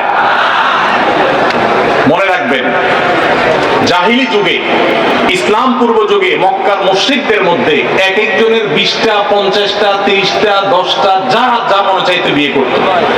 সকালে বিয়ে করতো, বিকেলে ছাড়তো, একসাথে অনেক বিয়ে করতো, কোনো ঠিক ঠিকানা থাকতো না। নারীকে অপমান করার, নিগৃহীত করার, নির্যাতিত করার, ছোট করার, তুচ্ছ তাচ্ছিল্য করার এমন কোনো উপায় ছিল না যেগুলো মক্কার মুশরিকরা অবলম্বন করতো না। শুধুমাত্র সন্তান কন্যা হয়েছে এই কারণে বাবার মুখ কালো হয়ে যেত। আছে না নাই কোরআনে? ওই ওয়াইদা বুশরা আহাদুহুম বিল উনসা যাল্লা ওয়াজহুহু মুসওয়াদ্দান ওয়া হুয়া কাযীম। আল্লাহ বলেছেন কারোর সন্তান কন্যা হয়েছে এই সংবাদটা দিলে তার মুখটা কালো হয়ে যেত। এখনো এরকম কিছু মূর্খ কিছু জাহেল আছে যে মেয়ে যদি একের পর এক হতে থাকে মুখটা কালো হয়ে যায়, বলে যে আমি ছেলে একটাও হয় নাই, 3টা মেয়ে ছিল, এখন আরেকটা হয়েছে হুজুর, এখন বংশে চেরাগ দিবে কে, বংশে বাতি জ্বালাবে কে? আমি বলি ভাই আপনি মরে সুখী হবেন, জান্নাতে যাবেন না জাহান্নামে যাবেন তার ঠিক ঠিকানা নাই। আপনার বংশের চেরাগ জ্বললো না, হারিকেন জ্বললো না, লাইট জ্বললো না, মোমবাতি জ্বললো না, হেজাক লাইট জ্বললো, এটা আপনার জানার কোনো বিষয়? মনে রাখবেন ইমাম মালিক রহমাতুল্লাহ আলাইহি বলেছেন আল আম্বিয়া ও আবুল বানাত, বেশিরভাগ নবীদেরকে আল্লাহ তাআলা মেয়ের বাপ বানিয়েছেন। 3টা মেয়ে সন্তান যদি কারোর হয়, এমনকি হাদিসে 2টার কথা বলা হয়েছে, যদি কারোর হয় এগুলোকে সঠিকভাবে লালন পালন করে, এদের প্রতি সুবিচার করে, ইনসাফ করে, যোগ্য পাত্রস্থ করে, দ্বীন শিখায়, আল্লাহর সাথে পরিচয় করা, এই ব্যক্তির জান্নাতের গ্যারান্টি নবী সাল্লাল্লাহু আলাইহি ওয়াসাল্লাম দিয়েছেন। আমি কোন হাদিসে পাই নাই 1 ডজন ছেলের বাপ হলে এরকম কোন ফজিলতের কথা আমি পাই নাই কোন হাদিসে, কিন্তু মেয়েদের ব্যাপারে এরকম বলা আছে। এরপরও জাহিলি যুগের মানুষরা যখন জীবন্ত মেয়েদেরকে কবরস্থ করত, ইসলাম তখন এসে মেয়ের বাবা হওয়াকে এত মর্যাদার বলেছে। এই কোরআনে একটা সূরা আছে, কোরআনের সবচেয়ে বড় সূরাগুলোর একটা, সবচেয়ে দীর্ঘ কলবরের সূরাগুলোর একটি হলো সূরাতুন নিসা। নিসা মানে কি? নারীগণ, নারীগণদের জন্য স্পেশাল সূরা আছে, পুরুষগণ নামে স্পেশাল কোন সূরা কোরআনে নাই। এরপর এই দেশে জমি জমার যত দলিল আছে, যারা দলিল নিয়ে কাজ করে ওনাদেরকে জিজ্ঞাসা করে দেখেন বা অনলাইনে সার্চ দিয়ে দেখেন গুগলে, ম্যাক্সিমাম জমি জমার মালিক ছেলেরা। মেয়েদের নামে দলিল আপনি এখন দেখতে পাবেন ম্যাক্সিমাম পরিবারে নাই, কারণ মেয়েদেরকে আমরা বঞ্চিত করি। তো এরকম মেয়েদের প্রতি জুলুম, তাদের প্রতি নিগৃহীত করা হতো ইসলাম পূর্ব জাহিলি যুগে। যেহেতু একজন পুরুষ মনে চাইলে 10টা 15টা 20টা বিয়ে করতো, লামপট্ট করতো, বিয়ের নামে লামপট্ট করতো, ইসলাম সেটাকে নিয়ন্ত্রণ করে দিয়েছে। না, এভাবে ছেলেমি, এভাবে পাগলামি চলবে না। তোমাদের 2টা 3টা বা সর্বোচ্চ 4টা পর্যন্ত বিয়ে করা জায়েজ আছে। একই সময়ে 4 জন স্ত্রী সর্বোচ্চ থাকতে পারে যদি প্রয়োজন হয়, এবং যদি তাদের মধ্যে সমতা বজায় রাখতে পারো বহুযুগের পর। আর যদি সেটা না পারো, খবরদার। সমতা করার মতো মানসিক সেই শক্তি নেই যে আমি একজনের প্রতি দুর্বল হয়ে আরেকজনের হক নষ্ট করবো, আরেকজনের কাছে যাবোই না, ভরণ পোষণ দেবই না, একজনকে বেশি দিব, এরকম একদিকে ঝুঁকে পড়তে পারি। আমার যদি সে আশঙ্কা থাকে তো আল্লাহ বলেছেন ফাওয়াহিদা, তাহলে খবরদার তুমি একটি বিয়ে করবে। অতএব আমাদের সমাজে অনেক সময় শোনা যায় অমুকে এতটা বিয়ে করছে, 4টা বেশি, 7টা 6টা, এগুলো নিয়ে অনেক সময় মিডিয়াকে খুব মাতামাতি করতে দেখা যায়। মিডিয়া একটা বেশি 2টা বিয়ে করলে সেটাকে খুব বাঁকা চোখে দেখে, খোঁচাখুচি করে। 7টা বিয়ে করছে এটাকে ভাবখানা এমন যে অ্যাপ্রিসিয়েট করতেছে। এই বিয়ে প্রমাণ করছে যে বিয়ের সম্পর্কে এই ব্যক্তি বা যারা এটাকে অ্যাপ্রিসিয়েট করতেছে তারা সম্পূর্ণ মূর্খতার স্বর্গে বাস করছে। তারা কোরআন হাদিস সম্পর্কে ন্যূনতম কোনো ধারণা নাই। 4টির অধিক স্ত্রী যদি কেউ রাখে একসঙ্গে, তাহলে সেই বিয়ে ইসলামী শরীয়তের দৃষ্টিকোণ থেকে বাতিল, সেটা অগ্রহণযোগ্য, সেটা হারাম রিলেশন, সেটা কোনো বিয়ে না, সেটা বিয়ের নামে তামাশা। ইসলামী বিচার ব্যবস্থা থাকলে এই যুবক কঠিন শাস্তির মুখোমুখি হবে। এমনকি বর্তমান প্রচলিত আইনেও এই যুবক অপরাধী, কারণ প্রচলিত আইনও 4টে বেশি বিয়ে করার কোনো রাইট কারোর নাই। বিধায় আমরা অনেকে এগুলোকে খুব মজা লই, যমুকে 7টা বিয়ে করছে, খুব রসিকতা করি। এই অপরাধ কর্ম নিয়ে রসিকতা করা, বিশেষ করে সেটাকে স্বাভাবিকরণ করার চেষ্টা করা, এটাও এক ধরনের অপরাধ। বিশেষ করে যখন স্বাভাবিকরণের চেষ্টা আমরা করি, আমাদেরকে অন্যায়কে অন্যায় জেনে সেটাকে ঘৃণা করতে হবে, ঘৃণা প্রকাশ করতে হবে। এটা নিয়ে হাসাহাসি করে, এটাকে তাচ্ছিল্য মানে রসিকতা করে এটাকে স্বাভাবিক করার চেষ্টা করা যাবে না। আমার ভাগ্নির বয়স 12 বছর, তার কি এখন পর্দা করা ফরজ এবং সর্বনিম্ন কত বছর বয়সের ছেলের সাথে দেখা দেওয়া জায়েজ আছে? অনুগ্রহ করে জানবেন। আপনার ভাগ্নির বয়স যদি 12 বছর হয়ে থাকে, দেখতে হবে সে প্রাপ্তবয়স্ক হয়েছে কিনা। মেয়েদের প্রাপ্তবয়স্ক মেন শুরু হলে শুরু হয়, তাহলে সেক্ষেত্রে প্রাপ্তবয়স্ক হতে পারে 12 বছর বা তার আগেও। যদি সেটা না হয়, তাহলে সেক্ষেত্রে মাসিকের যে আলামত আছে সেগুলো যদি প্রকাশ না পায়, ছেলেদের আপনার স্বপ্নদোষ হওয়া বা আরো যে সমস্ত গোপদারি উঠা, এগুলো যদি দেখা না যায়, তাহলে সেক্ষেত্রে যদি 12 বছরের মেয়ে প্রাপ্তবয়স্ক মেয়েদের মতো গ্রোথ হয়ে যায়, নজরে পড়ার মতো হয়, তাহলে তাদের তখন থেকে পর্দা করা উচিত। দেখেন ইসলাম মেয়েদেরকে পর্দা করতে কেন বলেছে বলেন তো? আমাদের সমাজের অনেক ভাইরা এখনো মনে করে ইসলাম মেয়েদেরকে বলছে বোরকা পরে চলতে, পর্দা করে বলতে, কই পুরুষদেরকে তো এত কষ্ট করতে বলে নাই, তাহলে ইসলাম মেয়েদের প্রতি জুলুম করছে। মায়ের চেয়ে মাসিক দরদ বেশি দেখান না? ইসলাম মেয়েদেরকে আপনাদের মতো লোভী পুরুষদের কুদৃষ্টি থেকে, বাজে নজর থেকে বাঁচাবার জন্য পর্দা করতে বলেছে। এই পর্দা নারীর প্রগতির পথে অন্তরায় নয়। গত কয়েক বছর আগে সারা দেশের মেডিকেল ভর্তি পরীক্ষায় প্রথম স্থান অধিকারকারিণী এক বোন আমার আগাগোড়া পর্দা করে পরীক্ষা দিয়ে গোটা দেশের ছেলে মেয়ে সবাইকে পিছনে ফেলে 1 নম্বর হয়েছে। তাহলে পর্দা কি মানুষের উন্নতির পথে অন্তরায় হয়? আমার অবাক লাগে পৃথিবীর সে সমস্ত মানুষদেরকে দেখলে, যে সমস্ত মানুষগুলোকে দেখি যে তারা নারীদেরকে স্বাধীনতার নাম দিয়ে নারীদেরকে হাফ প্যান্ট পরায় দিচ্ছে। এসির মধ্যে কোন হল রুমে ঠান্ডা, পুরুষগুলা সবগুলা একেবারে ফুল প্যান্ট পরে আপনার জ্যাকেট ট্যাকেট পরে সে নিজেকে সেভ করে ফেলছে। আর ওই বেচারি মেয়েকে বুঝাইছে তোমার আধুনিকতা হলো তুমি হাফ প্যান্ট পরো, উপর দিকেও শর্ট নিচের দিকেও শর্ট থাকো। আমার কথা হলো এই শীত বেচারিদের আছে না নাই? না শুধু পুরুষদের শীত আছে? তো শীতে ঠান্ডা খাওয়াইতেছেন তারা আধুনিকতার নাম দিয়া। আমি এর আগে বলছি, কারণ কি জানেন? নামাজের গুরুত্ব যে বুঝলো না সে বোর পর্দার গুরুত্ব এত বেশি বুঝলো কিভাবে? কারণ হলো সে জানে একজন নারীকে খোলামেলা ভাবে যদি বাহিরে পাঠানো হয় বা পুরুষদের মধ্যে তিনি যদি আসা যাওয়া করেন, বেশিরভাগ পুরুষরাই তাকে নিয়ে মনে মনে কি চিন্তা করে? কি চিন্তা করে? খারাপ চিন্তা করে। আপনাদের মনে এরকম কোন খারাপ কিছু চোখে পড়লে মনে খারাপ চিন্তা আসে? আসে না? আসে। তাহলে তো আপনারা স্বীকার করছেন। তাহলে আপনি যদি আরেকজনের মেয়েকে খোলামেলা বা একটু অশ্লীল পোশাকে দেখার পর আপনার মনে বাজে চিন্তা আসে, এবার আপনার বোন, আপনার স্ত্রী, আপনার মা যখন বাহিরে যাবে তাকে যদি খোলামেলা পোশাকে আপনি যেতে দেন, তাহলে অন্য সব পুরুষরা কি চিন্তা করবে? আপনি নিজে কি চিন্তা করেন এরকম মেয়েদেরকে দেখে সেটা চিন্তা করেন। ইসলাম সেই জন্য পর্দার কথা বলেছে। এটা আমার মা বোনদের মর্যাদা রক্ষা করবার জন্য বলেছে, আর কিছু না। যত মূল্যবান জিনিস তত বেশি সংরক্ষণ করা হয়, যাতে লোলুপ কোনো দৃষ্টি সেখানে না পড়ে। আল্লাহ আমাদেরকে পর্দার গুরুত্ব বোঝার তৌফিক দান করুন। ভাইরা আমার, সময় আমার কম, আমার এদিকে আবার পুরস্কার দিতে হবে বিধায় নোটিশ এসেছে শেষ করার, এবং বাকি যে প্রশ্নগুলো আছে, অনেক প্রশ্ন আছে, আমরা ইনশাআল্লাহ প্রশ্নগুলো নিয়ে যাব, তবে আপনাদের পুরস্কার দিয়ে যাব। আমি পানি সেচি না, আমি পানি সেচার পর মাছ ধরি।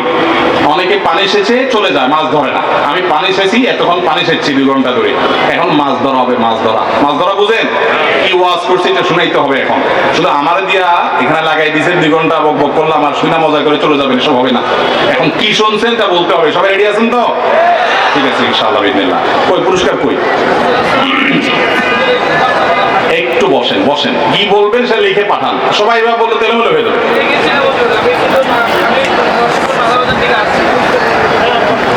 মুখে প্রশ্ন বলার সুযোগ দিলে সবাই তো বলবে না।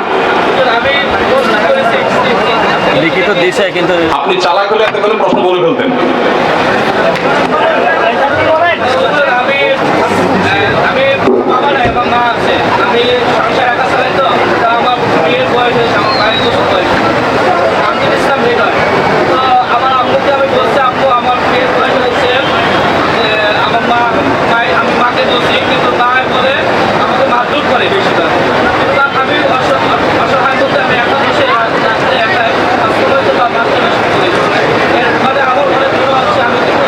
বুঝতে পারছি আপনার প্রশ্ন। ওকে, বসেন আপনি। ভাই প্রশ্ন হলো যে উনি বিয়ের উপযুক্ত হয়েছেন। আচ্ছা আপনি একটু দাঁড়ান ভাই, যুবক, আপনি কোনো কাজ করেন? ইনকাম করেন? কোনো ইনকাম নাই? তো আপনি মায়ের কাছে বিয়ের কথা বলতেছেন, তার আগে ইনকাম করেন? একটু থামেন। হ্যাঁ বলেন। খুব ভালো কথা। আমি আপনাকে পরামর্শ দেই, আপনি এখন আল্লাহর নাম নিয়ে কোনো কাজকে ছোট মনে না করে যেই কাজ পান হাতের কাছে বিসমিল্লাহ করে সেই কাজ করা শুরু করেন। কারণ বিয়ে করলে বোর মহর দেওয়া লাগবে না, নাকি বাসরাতে মাপ চাই নেবেন? মহর দিতে হবে কিনা? তাহলে একটু টাকা জোগাড় করেন, আর ডাল ভাত জোগাড় করার জন্য একটা ইনকাম সোর্স বাইর করেন, আর সেই সাথে মায়ের জন্য দোয়া করেন। আপনার মাকে যদি সম্ভব হয় বুঝায়া, যদি আমার অফিসে, আমি শনিবারে সাধারণত বলি যদি আনতে পারেন আমি আপনার মার সাথে কথা বলে আপনার মাকে রাজি করার চেষ্টা করাবো।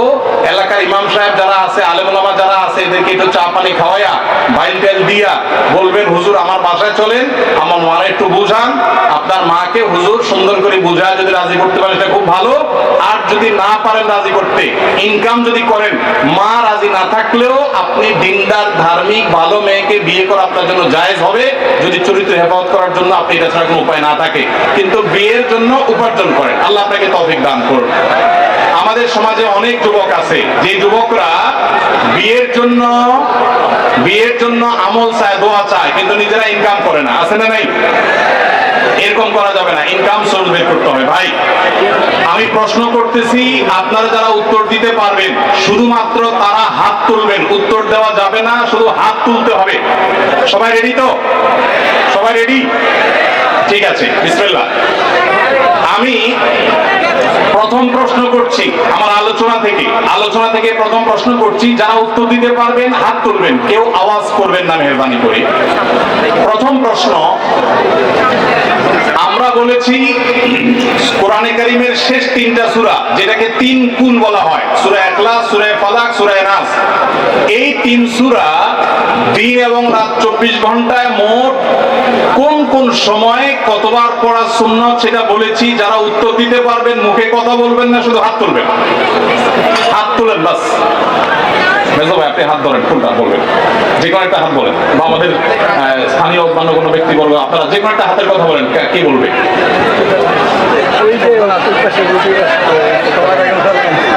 হুজুর দেখে বলেন না ভাই, মাদ্রাসার ছাত্ররা বা আলেমরা উত্তর দিলে হবে না, এটা জানা শিক্ষিত ভাইদের জন্য। হ্যাঁ, ওই কালো টি শার্ট, আচ্ছা কালো টি শার্ট ভাই আপনি আগান ভাই, আরো প্রশ্ন করবো, আপনারা সবর করেন। কালো টি শার্ট ভাই বলেন, তাড়াতাড়ি বলেন, আস্তে আস্তে, আওয়াজ কম ভাই, আওয়াজ কম বলেন ভাই। আপনারা আওয়াজ না কমালে তো হবে না, ওনারা বলবে, একটু সবর করেন। বসেন, আপনি বসেন। হ্যাঁ বলেন।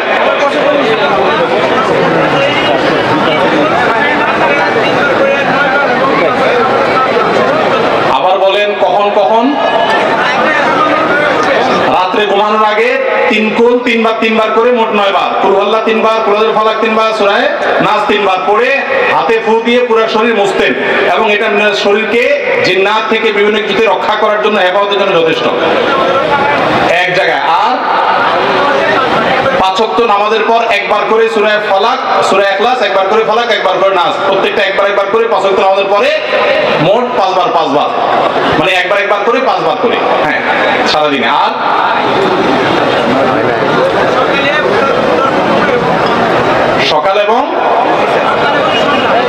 সকাল এবং সন্ধ্যায় কয়বার? 3 বার করে পড়তে হয়।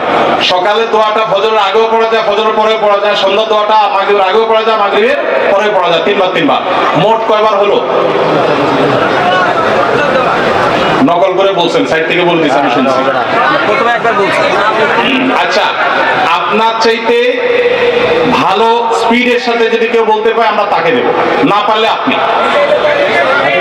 আর স্পিডের সাথে বলতে না পারলে 500 টাকা উল্টা জরিমানা।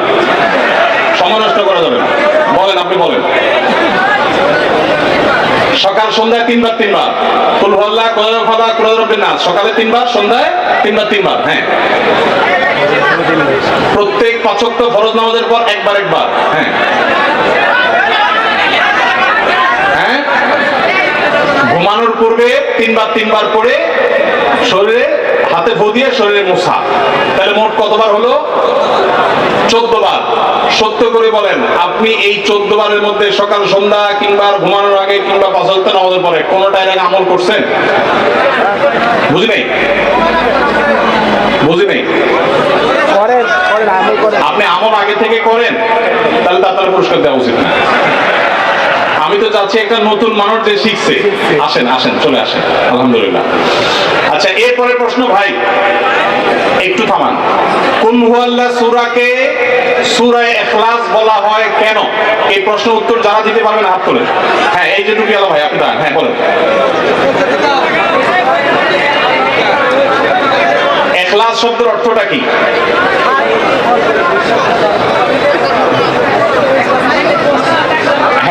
আসে? আপনি দাঁড়ান, আপনি দাঁড়ান। হ্যাঁ বলেন, এখলাস শব্দের অর্থ কি? আমি বলছি, এই যে টুপি পারবে? হ্যাঁ, আপনি মাদ্রাসা পড়েন? মাদ্রাসা পড়েন না? বসে। মাদ্রাসা পড়বো ভাইদের জন্য না, যারা শিক্ষিত ভাইরা বলবে। হ্যাঁ বলেন। এখলাস মানে নিষ্ঠা, খাঁটি করা, তার মানে তাওহীদ, একত্ববাদ, শুধু আল্লাহর প্রতি ঈমান রাখা এবং আল্লাহর সাথে কোনো পার্টনার সাব্যস্ত না করা, ইবাদতকে খাঁটি করা, ঈমানকে তাওহীদ করার মাধ্যমে। এই সূরার মাধ্যমে নিজের আমল, ইবাদত, ঈমানকে খাঁটি করা শেখানো হয়েছে, যেটাকে বলা হয় সূরা ইখলাস। ইখলাস মানে খাঁটি করা, পিওর করা, এটা। আচ্ছা ঠিক আছে, তাহলে আপনি বলেন সূরা ইখলাস, এই সূরার আমি অনেকগুলো ফজিলত বলছি, আপনি দুইটা ফজিলত বলেন।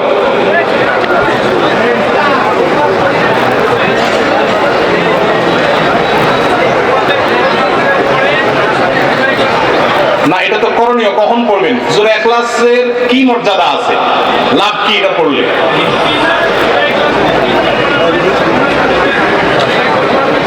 সূরা ইখলাস কোরআনে কারীমের 3 ভাগের 1 ভাগ। অনেক উলামাগণ এর মাধ্যমে বলেছেন তার মানে 3 বার পড়লে 1 খতমের সওয়াব পাওয়া যাবে। একটা হলো ফজিলত, আরেকটা বলেন। আর যে কোনো একটা বললে আপনি পাস। 10 বার পড়লে আল্লাহ তাআলা কিয়ামতের দিন তার জান্নাতে একটা প্রাসাদ নির্মাণ করে দিবেন। আলহামদুলিল্লাহ, চলে আসেন সবাই, বলি নারায়ে তাকবীর, মাশাআল্লাহ। চলে আসেন, সামনে চলে আসেন, পুরস্কার পরে দেই। 3 নম্বর প্রশ্ন ভাই, 3 নম্বর প্রশ্ন হলো আল্লাহুস সামাদ, এই আয়াতের অর্থ কে বলতে পারবেন? হাত তুলবেন শুধু। ও যে দাঁড়িয়ে মুরব্বী, হ্যাঁ বল, আপনি বল। আল্লাহ অমুখাপেক্ষী আর সবাই আল্লাহর প্রতি মুখাপেক্ষী। আগে আপনি কি মাদ্রাসা পড়ুয়া, আলেম মানুষ, আগে জানতেন না? তাইলে তো আপনারা দিতে চাচ্ছেন ভাই। এই মজলিসে শিখছেন এমন কেউ আছেন? এদিক থেকে, এদিক থেকে এই মজলিসে শিখছেন? হ্যাঁ বলেন। ওই যে সবুজ গ্রিন কালার সব হাতাওয়ালা, হ্যাঁ বলেন। আপনি কোন মাদ্রাসা পড়েন সত্য করে বলেন। হ্যাঁ জেনারেল, আগে জানতেন? আজকে এসে শিখছেন? চলে আসেন আপনি, তোমাকে ঘুরছে বাংলাদেশ। আচ্ছা এরপরে প্রশ্ন ভাই, সময় কম। সূরা ফালাক, সূরা নাস, এই দুইটা সূরাকে কি বলা হয়? আমি বলেছি বারবার, যারা উত্তর দিতে পারবেন এবং এখানে এসে শিখছেন, আগে থেকে জানেন এরকম না, তারা হাত তোলেন।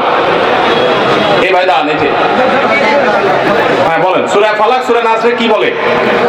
হ্যাঁ, লা হাওলা ওয়ালা কুওয়াতা ইল্লা বিল্লাহ, এটা বলে 3 কুল বলে। সূরা দুইটা 3 কুল কেমনে হলো? বসেন, আপনি পারবেন? দাঁড়ান, ওই যে চশমালা ভাই, হ্যাঁ। মুআওয়াযাতাইন মানে কি? আশ্রয় চাওয়ার সূরা, যেই সূরা দিয়ে আল্লাহর কাছে কি চায়? আপনার কোনো সমস্যা হলে আপনি এই দুইটা সূরা পড়ে আল্লাহর কাছে আশ্রয় চাইবেন, বিশেষ করে জিন্নাত থেকে, ব্ল্যাক ম্যাজিক থেকে আশ্রয় চাইবেন, নিজে নিজের আমল করতে শিখবেন। মাশাআল্লাহ, চলে আসেন, উত্তর সঠিক। আচ্ছা কয়টা হলো? 4টা। আমার পুরস্কার তো বেশি নাই, 4টাই আছে না, 5টা আছে। আরেকটা প্রশ্ন ভাই, পুরস্কার আরো ছোট আছে, এগুলো দেওয়ার সময় নেই। আরেকটা প্রশ্ন দিয়ে শেষ করতেছি, সেটা হলো সূরা ইখলাস নাজিল হয়েছে যেই ঘটনার প্রেক্ষিতে, আগে থেকে জানতেন না, এখানে এসে শিখছেন, এরকম মানুষ কে আছে? আচ্ছা এই কোটালা ভাই বারবার দাঁড়াইছে, বলেন। একটু থামেন।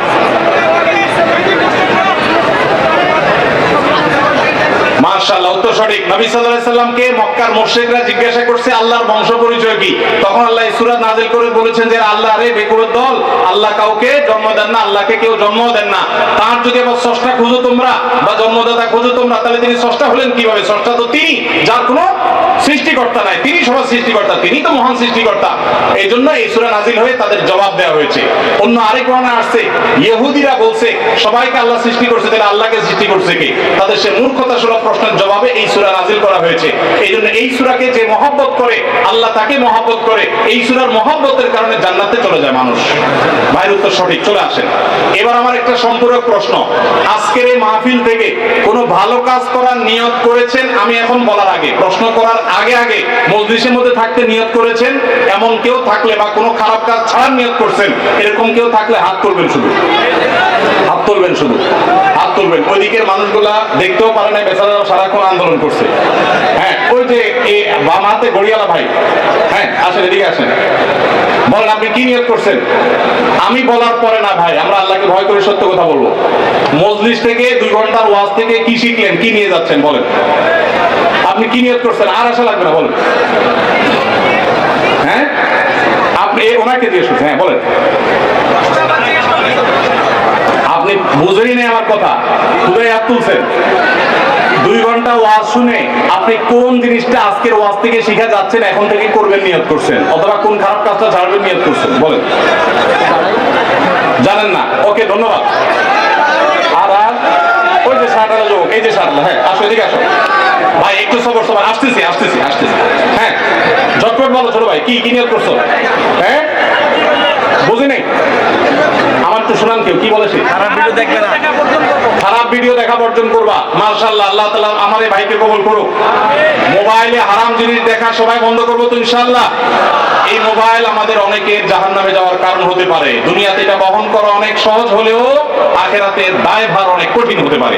আচ্ছা চলে আসো, শেষ এদিক থেকে একজন, হ্যাঁ এদিক থেকে একজন বলেন। হ্যাঁ বলেন, টুপিওয়ালা ভাই আপনি বলেন, 1 মিনিট। হ্যাঁ জি,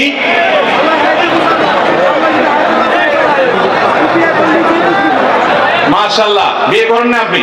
বয়স কত? ডায়েটারি দেখে তো 32 বছর মনে হচ্ছে। মাশাআল্লাহ, যাক মাশাআল্লাহ, বয়স কম।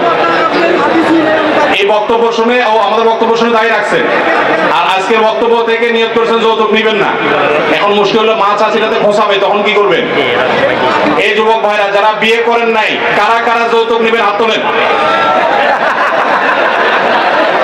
আল্লাহ আমাদের ভাইদের হেদায়েত দান করুন। এখন আপনারা দাঁড়াইছেন কেন? বসেন বসেন ভাই, বসেন না, বসেন বসেন। যারা পুরুষ উত্তর সঠিক পাইছেন উপরে চলে আসেন তাড়াতাড়ি তাড়াতাড়ি, বা সামনে চলে আসেন। ভাই আপনারা বসেন, সবাই বসেন বসেন ভাই, মাহফিলে তো এখন আসল আলোচনা রয়েছে, তো বসেন বসেন। মাশাআল্লাহ, ভাইরা আমার, ভাইরা আমার, এটা আমার এই বছরের প্রথম মাহফিল এবং এটা এই বছরের শেষ মাহফিল। দোয়া করবেন আল্লাহ যেন যারা মাহফিলে কাজ করেন সকল আমাদের আল্লাহ তাআলা হেফাজত করেন, ঈমানি এবং শারীরিক সব ধরনের শক্তি আল্লাহ তাআলা দান করেন, বলেন আমিন। চলে আসেন চলে আসেন। কি নাম আপনার? সজীব মাহমুদ। কি করেন আপনি? গার্মেন্টস কাজ করি। গার্মেন্টসে? কোন গার্মেন্টসে? গার্মেন্টসে, এটা বোটবাজার। বেলমন্ট। আচ্ছা, আপনাকে আমি দাওয়া পুরস্কার দিচ্ছি হলো, চিকন মানুষই বই দেওয়া যাবে না। নেন। এটা একটা আপনার জন্য, আর বিয়ে করলে একটা বড় দিবেন, আর না হলে আপনার মারা দিবেন পুরস্কার। আমার লেখা দেওয়ার বই ওইদিকে ওইদিকে দেন। হ্যাঁ জি, যান চলে আসেন, এরপর ভাই চলে আসেন। আপনি কি কি করেন? প্রাইভেট ফার্মে চাকরি করি। প্রাইভেট ফার্মে চাকরি করেন? ফলমূল করি। আপনার আগের একটা ইয়ে দেখি ইন্সপিরেশন যাচ্ছে, অন্য এই ওয়াজে এসে আপনাদের কাছ থেকে মানে পুরস্কার নেবো ইনশাল্লাহ। মাশাআল্লাহ, নিয়ত করে উনি আগে থেকে আমাদের আলোচনা আসার আগে পুরস্কার নেওয়ার নিয়ত করে আসছে, আল্লাহ তাআলা নিয়ত কবুল করছে। আপনাকে একটা বই দিলাম, ডক্টর আব্দুল্লাহ জাহাঙ্গীর রহমানের ইসলামী আকীদা। এই বইটা সুন্দর করে পড়বেন পুরোটা, ঠিক আছে ইনশাআল্লাহ। জাযাকাল্লাহ খাইর। চলে আসেন ভাই, তাড়াতাড়ি তাড়াতাড়ি। কি নাম আপনার? মাহমুদুল হাসান। কি করেন? ফ্যাক্টরিতে চাকরি করি, ইউনিয়ন আছে। ক্যাব ফ্যাক্টরিতে চাকরি করেন, ঠিক আছে, প্রতিষ্ঠান নাম দরকার নেই। আপনি এই বইটা, ইসলাম বিরোধীদের অনেক বিভ্রান্তিমূলক প্রশ্ন আছে, এগুলোর জবাবে একটা বই আছে, নামই হলো জবাব। এই বইটা আপনার জন্য পড়বেন, অন্যদেরকেও দিবেন পড়ার জন্য। জি চলে আসেন, এরপরে চলে আসেন। কি নাম ভাই আপনার? মোহাম্মদ ইমরান হোসেন। ইমরান হোসেন। কি নাম আপনার? বয়স কত? বয়স হচ্ছে 31 বছর। আপনি এই শরীরের অবস্থা কেন? আপনার জন্য বই নিয়ে আসছি আমি একটা ধারণা, পরিমিত খাবার গ্রহণ। পরিমিত খাবার গ্রহণ সুন্নাহ। এই সুন্নাহ মুসলমানরা ভুলে গেছে, এখন পেট ভরে খায় মুসলমানরা। আর কোরিয়ান, জাপানি, চাইনিজ বিভিন্ন দেশে মানুষ দেখে আমরা স্লিম, তারা সুস্থ সবল, কারণ তারা সুন্নাহ মেনে চলে। আমরা সুন্নাহ মানি না, মুখে শুধু বলি। জি জাযাকাল্লাহ খাইর। এরপরে আসেন ভাই, কি নাম আপনার? কাজী নাজমুল হাসান। কাজী নাজমুল হাসান ভাই। কি করেন আপনি? আমি স্টুডেন্ট। কিসে পড়েন? আমি মেকাট্রনিক্স ইঞ্জিনিয়ারিং। মেকাট্রনিক্স ইঞ্জিনিয়ার, মাশাআল্লাহ। এই ভাই ইঞ্জিনিয়ারিং এ পড়ে, স্টুডেন্ট মানুষ, তাকে আমরা বই দিলাম জবাব। এই বইটা আপনার দরকার, এটা ঠিক আছে। আসসালামু আলাইকুম। জি সর্বশেষ পুরস্কার। কি নাম? আব্দুর রহিম। কি করেন আপনি? বাংলাদেশ কাশিমপুর কেন্দ্রীয় কারাগার 2 নম্বর চাকরি করি। কাশিমপুর কেন্দ্রীয় কারাগার 2 নম্বরে চাকরি করেন। আপনার আপনার জন্য এই বইটা আমরা উপহার দিলাম। ফেরা, দিনের পথে ফেরা সম্পর্কে অসাধারণ একটা বই, মাশাআল্লাহ। আপনি বাকি আছেন এখনো? এদিকে হ্যাঁ হ্যাঁ, দুজন থাকলে পুরস্কার শেষে এই গাড়ি থেকে পুরস্কার নিয়ে আসো। কই এজাজ, এটা আপনার জন্য পুরস্কার। ভাই আপনি পান নাই? আসসালামু আলাইকুম। আপনি আমার গাড়িতে চলেন, গাড়িতে পুরস্কার আছে। আমি মাগরিবের নামাজ পড়ে আল্লাহর কাছে দোয়া করতাম, আপনি হাতে মুসাফা করেননি। মাশাআল্লাহ মাশাআল্লাহ, দেখেন আল্লাহ কিভাবে নিয়ত কবুল করে। মাগের পরে নিয়ত করছে সে, আল্লাহ যেন তার নিয়ত কবুল করে, সেজন্য মুসাফা করতে পারে, আল্লাহ সেটা করছে। আপনি গাড়ির কাছে যান, পুরস্কার নিয়ে নিয়েন। জাযাকুমুল্লাহ খাইর। ভাই আমার, আমি দীর্ঘ কম কথা বলেছি, যদি সঠিক কিছু বলে থাকি আল্লাহর তরফ থেকে, ভুল কিছু বলে থাকলে আমার তরফ থেকে, শয়তানের তরফ থেকে, আল্লাহ আমাদের সবাইকে ভালো মানুষ হওয়ার তৌফিক দান করুন, আমিন। আপনারা দেখতে পাচ্ছেন ইতিমধ্যে মঞ্চে ভূমিষ্ঠ হয়েছে মাননীয় মন্ত্রী মহোদয়। আমি এখন ছেড়ে দিচ্ছি মাইক, ইনশাআল্লাহ বিদিল্লাহ। প্রোগ্রামের শেষ পর্যন্ত আপনারা থাকবেন, সুন্দর সুষ্ঠুভাবে প্রোগ্রামকে শেষ করে তারপরে যাবেন। আল্লাহ সবাইকে আমলের তৌফিক দান করুন।